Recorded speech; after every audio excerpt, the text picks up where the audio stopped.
السلام علیکم ورحمۃ اللہ وبرکاتہ۔ قال اللہ تبارک و تعالی فی قرآن المجید فی سورة الانبیاء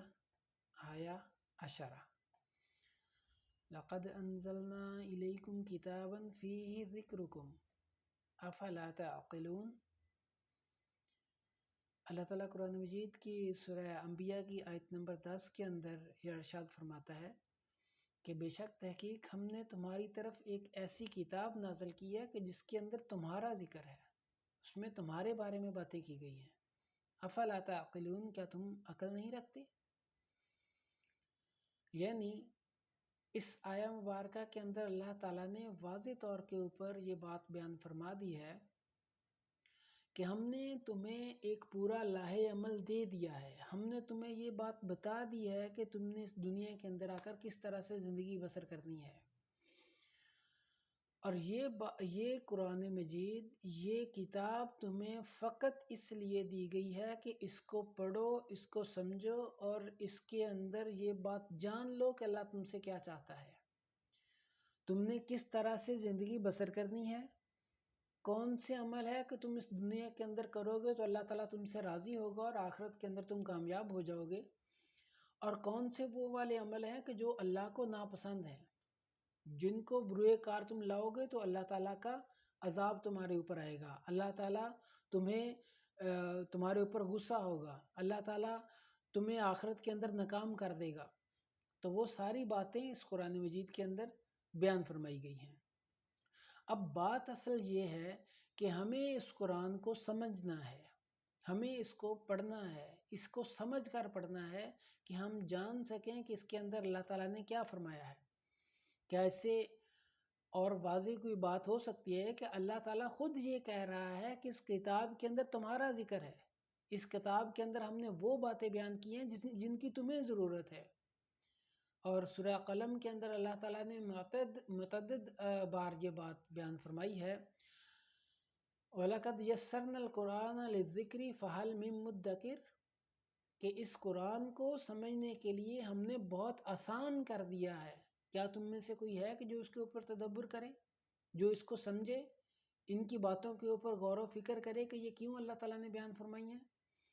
کیا اللہ تعالیٰ نے صرف یہ کتاب ہمیں ثواب کے لیے دی ہے؟ ہاں، اس بات کے اندر کوئی شک نہیں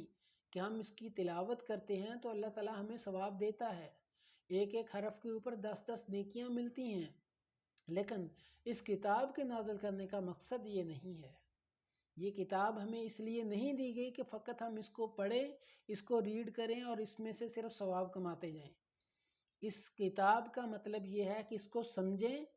اور یہ بات ہمارے سامنے آ جائے کہ آج کے تمام فتنوں سے بچ کر ہمیں سیدھے راستے کے اوپر کس طرح سے چلنا ہے، اللہ تعالیٰ کی کس طرح سے مان کر ہم نے اپنی زندگی بسر کرنی ہے، جس کی وجہ سے ہم اس دنیا کے اندر بھی کامیاب ہو جائیں گے اور آخرت بھی ہماری سنور جائے گی۔ آج ہم بہت ہی اچھے طریقے کے ساتھ جانتے ہیں، پوری دنیا کے اندر کسی بھی ملک کے اندر چلے جائیں، اگر کسی کی جیب تک بھی کٹتی ہے تو وہاں پہ کافی سارے ممالک کی عوام جمع ہوتے ہیں، تو اس میں سے جو مسلمان ہوگا اس کے اوپر شک کیا جائے گا کس نے یہ جیب کاٹی ہوگی۔ کیوں؟ کیونکہ ہم نے اس قرآن کو چھوڑ دیا، جس کی وجہ سے ہم اس سے دور ہوئے اور اللہ تعالیٰ کے جو احکامات ہیں، اللہ تعالیٰ نے جس طرح سے کہا ہے کہ زندگی بسر کرنی ہے، وہ ساری چیزیں ہم بھول بیٹھے۔ جب ہم وہ سب کچھ بھولے ہیں تو پھر ہم نے اپنی راہیں تلاش کر لی، کوئی اہل حدیث بن گیا، کوئی دیوبندی بن گیا، کوئی بریلوی بن گیا، کوئی شیعہ بن گیا، اور ہماری پوری کی پوری توجہ اسی کے اوپر لگ گئی۔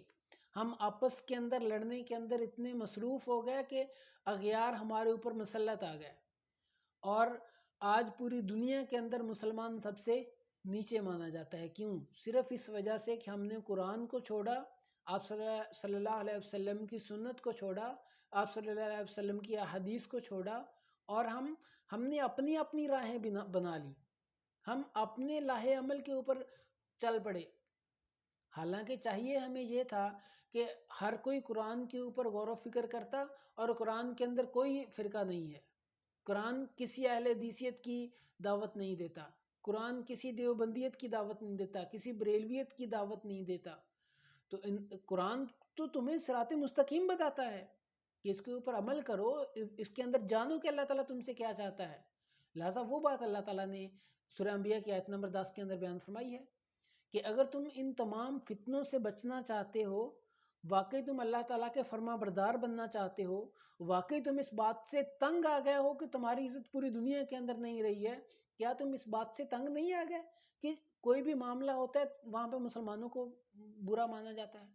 کہیں پہ کچھ بھی ہوتا ہے تو مسلمانوں کو برا مانا جاتا ہے، کہیں پہ کسی انسان کے اوپر ظلم ہوتا ہے تو پوری کی پوری دنیا امڑ آتی ہے کہ یہ ظلم ہوا، لیکن مسلمان کو مار دیا جاتا ہے، کوئی پوچھنے والا ہی نہیں ہے۔ کیوں؟ صرف اس وجہ سے کہ ہم اپنا آپ بھول بیٹھے ہیں، ہم یہ بھول بیٹھے ہیں کہ یہ کتاب ہمیں کیوں دی تھی اور ہمارا مقصد کیا تھا۔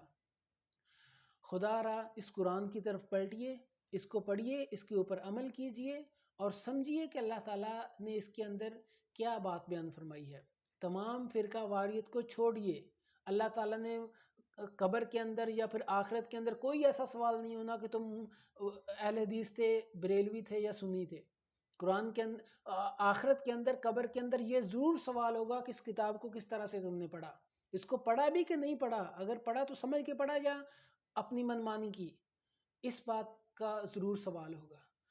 تو آپ تمام لوگوں سے میری گزارش ہے کہ پلیز خدا را اس قرآن کو سمجھیے اور یہ بات لازمی سمجھیے کہ اللہ تعالیٰ نے اس کے اندر کیا فرمایا ہے اور اللہ ہم سے کیا چاہتا ہے، اور اس پورے قرآن کے اندر یہی بات بیان فرمائی گئی ہے۔ اللہ تعالیٰ سے دعا ہے کہ اللہ تعالیٰ ہمیں قرآن سنت کو صحیح طور پر سمجھنے کی، اس کے اوپر عمل کرنے کی اور اس کو دوسروں تک پہنچانے کی توفیق عطا فرمائے۔ وآخر دعوانا ان الحمد للہ رب العالمین۔